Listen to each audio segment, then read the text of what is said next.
Bismillahirrahmanirrahim. Assalamualaikum warahmatullahi wabarakatuh. Perkenalkan, nama saya Muhammad Mulis Ananta dengan NIM 105421101818. Pada kesempatan kali ini saya akan menjelaskan mengenai keterampilan klinis dengan level kompetensi 2, yaitu nasogastric tube.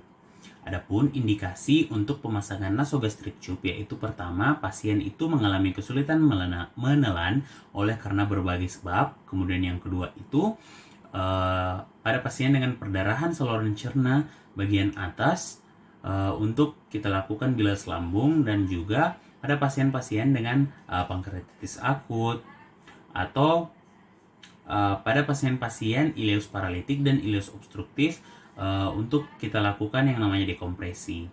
Nah, kita siapkan alat dan bahannya terlebih dahulu. Jadi yang pertama itu alat yang kita sediakan yaitu ada stetoskop, kemudian Spoid 10 cc, setelah itu nasogastric tube-nya itu sendiri atau selang nasogastriknya. Setelah itu di sini kita sediakan jelly silokain atau kita sebut biasa kaye jelly. Setelah itu saya juga siapkan plaster. Nah, apa langkah pertama yang kita lakukan? Jadi yang pertama kita lakukan itu kita ambil selang nasogastrik atau nasogastric tube. Kita melakukan pengukuran untuk memperkirakan ukuran selang yang kita butuhkan hingga mencapai lambung. Jadi pertama kita ukur dari hidung terlebih dahulu sampai ke telinga seperti ini. Kemudian setelah itu kita ukur sampai prosesus xiphoideus. Nah, kemudian setelah itu di prosesus xiphoideus ini nanti kita akan tandai dengan spidol berupa 3 garis marker sebagai penanda. Nah, nanti kita akan memasukkan selang nasogastrik itu sepanjang yang telah kita tandai ini.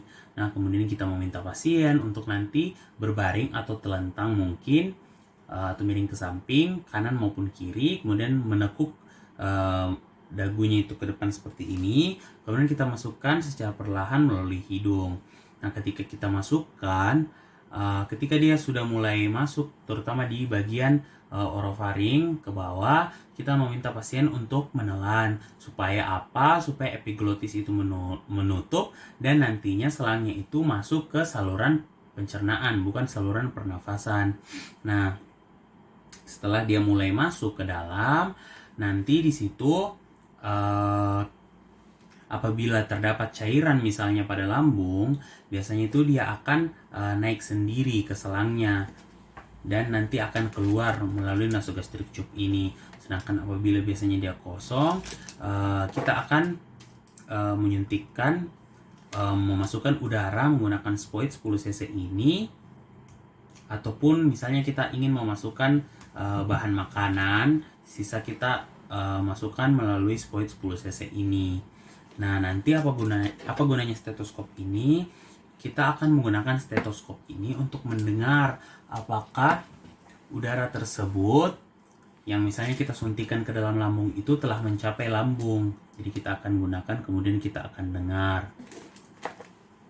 Nah, kemudian misalnya kita ingin menggunakan nasogastric tube ini dalam jangka waktu yang lumayan lama, kita dapat memfiksasinya dengan menggunakan plaster. Nah, adapun penyulit dari nasogastric tube ini sendiri apabila pasien itu memiliki luka ataupun seperti tuka atau Mallory-Weiss syndrome pada esofagusnya.